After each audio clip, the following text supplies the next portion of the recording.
Much peace, no beef, the feeling of relief, the smile on your face, not knowing who it will reach.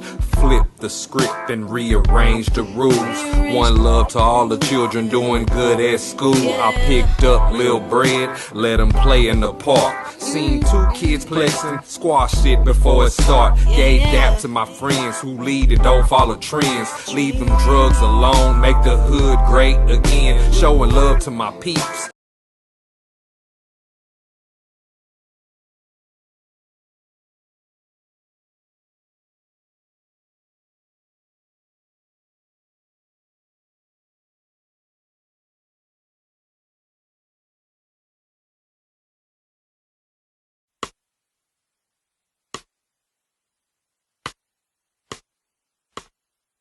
Much peace, no beef, the feeling of relief, the smile on your face, not knowing who it will reach. Flip the script and rearrange the rules. One love to all the children doing good at school. I picked up Lil Bread, let them play in the park. Seen 2 kids flexing, squash it before it start. Gave dap to my friends who lead and don't follow trends. Leave them drugs alone, make the hood great again. Showing love to my peeps. Microphone check 1 2. What is this? My name is Cornbread Capone. This is Unpopular Honesty, the home of brutal honesty and real hip hop music. And today, my special guest is an artist. He's a businessman. He has a lot of things going on. Fathertime. How are you doing today, sir? How you doing today, my brother Cornbread? And I'm all right, man. I'm happy that you came and chop it up with me, man. Well, let's get it started. Let's start at the beginning, man. When did you decide that you were going to make music? Well, I started off, my daddy used to do it, and then it rolled on to my brother Murder One. So I had to watch him and K Reno. I used to be Murder One dancer, just like Tupac used to be back in the game. Yeah. And then there's MC Ricky Cricket. He was the MC. Yeah. So I was already scared because K Reno was shutting everybody down. So I was scared to rap back then, so I was dancing. Right. Mm-hmm. And then it went from dancing to music. When did it go from dancing to music? When did you decide that I'm going to do this music thing? I was trying to record with different people, start groups and stuff, and wasn't nobody help me. You know, I was with the SPC, but it's like I was on my own. So right.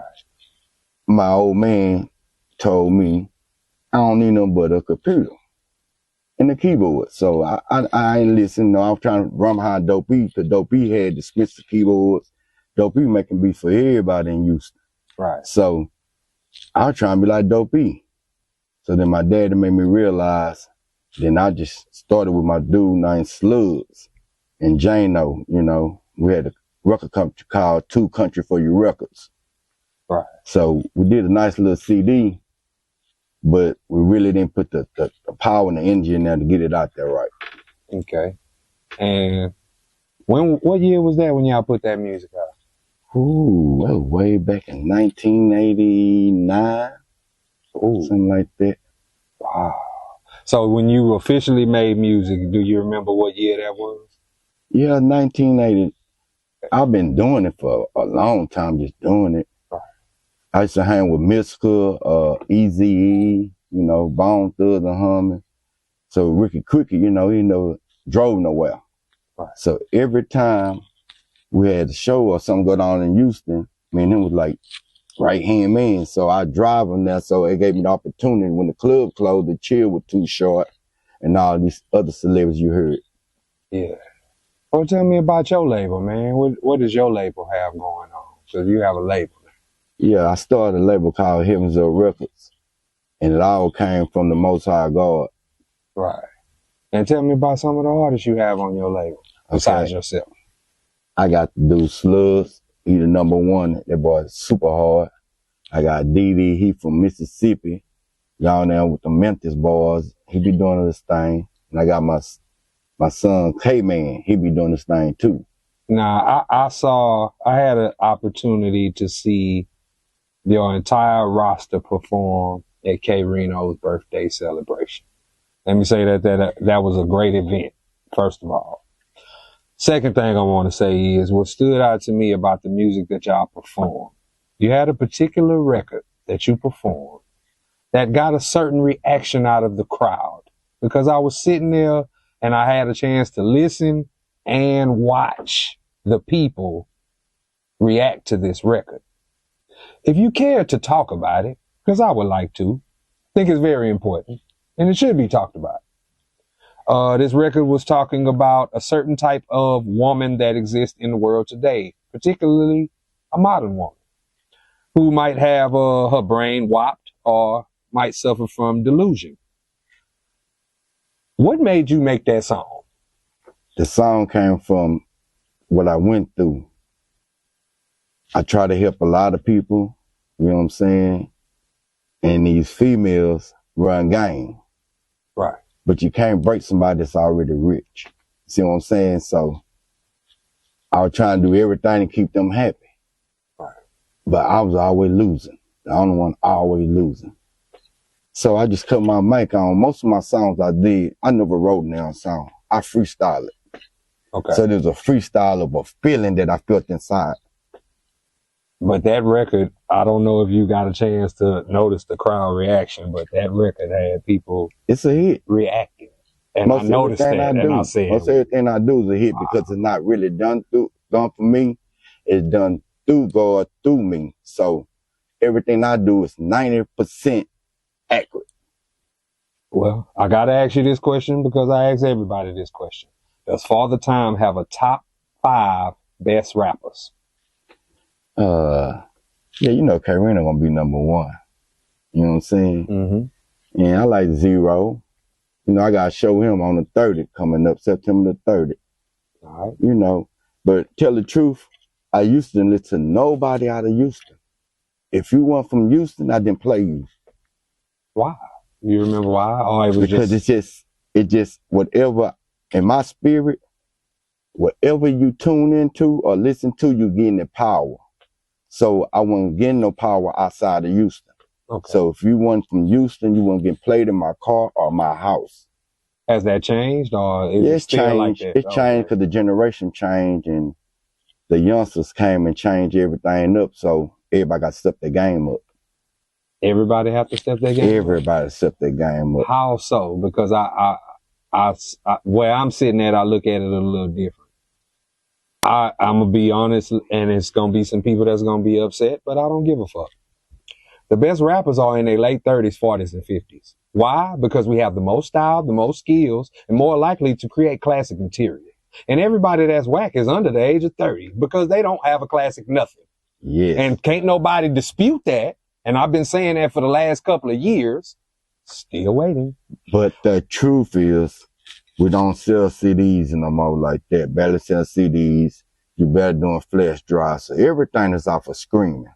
So if you ain't catching people's attention or getting them something that they want to hear, you're not going to make too much money in this game. That's a promise. That's one way to look at it. Look at Saul Walker. You know, he got his head on right. He doing the right thing. But he's an entertainer. You know what I'm saying? Right. It's about business. Right. It's not about what your friends like or what your girl like or whatever. It's business.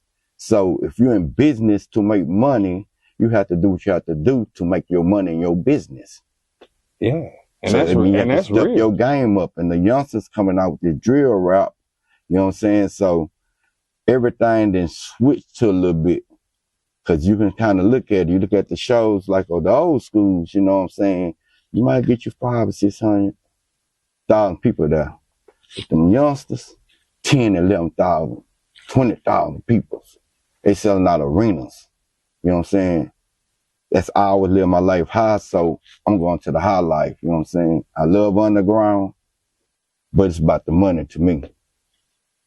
And I understand that from a business perspective, and maybe I'm not looking at it from a business perspective because even though I host this show and I do the podcast, I'm an artist at heart. And then on top of that, I'm a lyricist. And I don't see much poetic value in a lot of music that's out here. Even though these artists can pack a stadium, that don't necessarily make them good. Yeah, I know. You know what I'm saying? It's all about business, like I keep telling you. They can have high streaming numbers, and what people don't know is labels inflate numbers. So who's to say if your numbers are exact or if they exaggerated? You know, because back in the day, we didn't gauge artists by the records they sold. We gauged it on if it was quality, if it was classic material or not. Today it's a little different. Do you have any young artists that sign to your label that do this new age music? Yeah, K-Man. K-Man is a youngster, yeah, and Didi. Didi is like 22 years old. And yeah, they're doing it. You know what? I would like to bridge the gap. You know what I'm saying? Because, you know, where I come from the golden era of hip hop. You know what I'm saying? The era of Eric B. and Rakim, Big Daddy Kane, Cool G Rap. That's the era that I come from.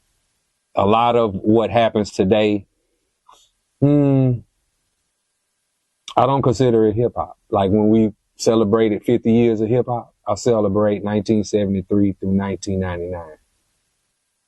Because after that point, it fell off, it tapered off, and it started turning into something else. Now, if we're talking about business is black and white. And, and the only thing that matters in business is the bottom line. That's right. What I'm talking about is musical quality, lyrical value, stuff that make you rewind it and say, hey, man, play that again. I don't hear that from boys today.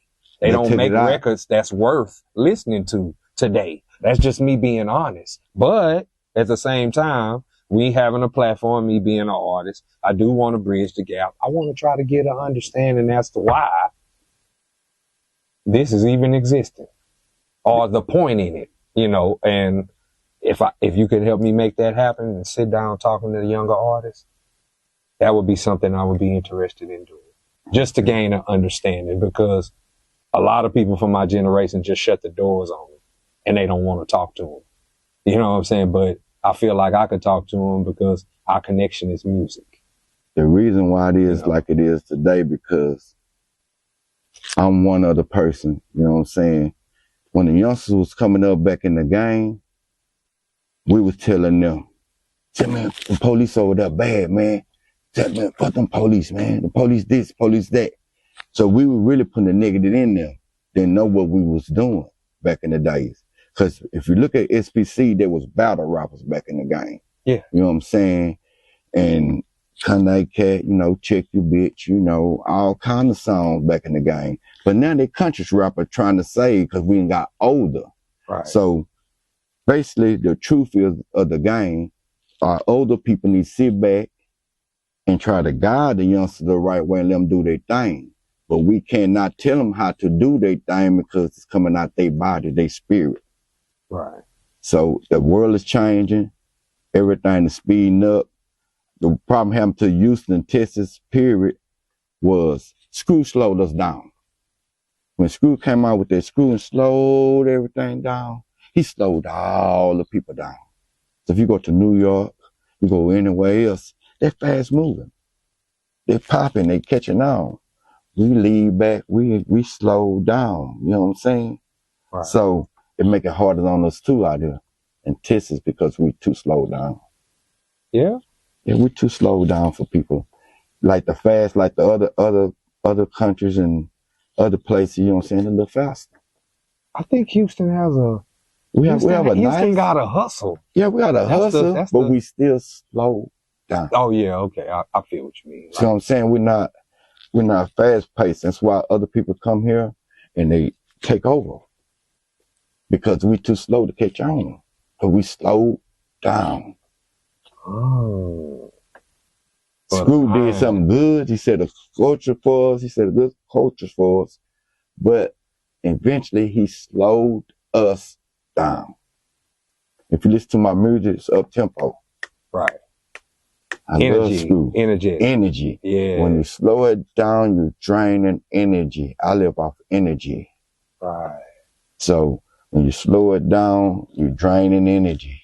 Tell me about this movie, man. I know you got a movie. Oh yeah, coming that out. War in Southport, that's a good movie. I got everybody in there. Ryan Spencer, Klondike Cat, Southport Shorty, Murder One, K Reno, Billy Cook, Slugs, Gangsta Boo, K-Man, JD. Man, so many people I can name in that movie. It's a funny, crazy, and if you don't laugh, and if it's not gangster enough, I guarantee I give you money back. When is it coming out? So everybody can, you know what I'm saying, check that out. I'm looking to drop it by December. It should be out, right? I had a little problem with doing the vocals, you know, because I was learning when I was doing the process, doing the movie.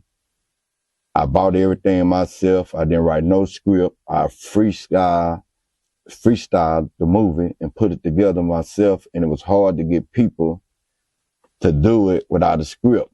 So, Right. and then they time, you know, people have stuff to do, work, or, you know, take care of their families, and time to get them the way to do the scenes. That what took the longest. Is this movie gonna have a soundtrack to it? Like Yeah, it got a soundtrack to it with all the people that's on the movie. They put in and they donated the song. So we got a War in Southport soundtrack along with the movie. We're also dropping a single by K-Man called All the People Off the Road. His single, and we dropping an album from Slugs. Is that called coming The out? Realest. That's coming out before this year over with? Yeah, it's coming out all together. Oh, okay, all We're at the dropping same a movie, time. soundtrack, and an album at one time. Oh yeah, man, that's what I'm talking about. People been waiting on this long wait, you know. Well, before we get up out of here, man, is there anything that you would like to say to anybody? This is what I want to say though. No disrespect to nobody, nothing. But we the realest. And DJ Khaled, you can't stay number one forever. The best can get beat. And the best gonna get beat any day. So you can be the best for so long, but we the realest. Realest beat everything. I just want to put that out there. So I want to talk to you, DJ Khaled. You know what's going on. Already, and on behalf of Fathertime and good people at One Man Records, I am Cornbread Capone. This is Unpopular Honesty, the home of brutal honesty and real hip-hop music. And until next time, everybody, peace and love, because that's what this world needs, man. Yeah, they need God for real.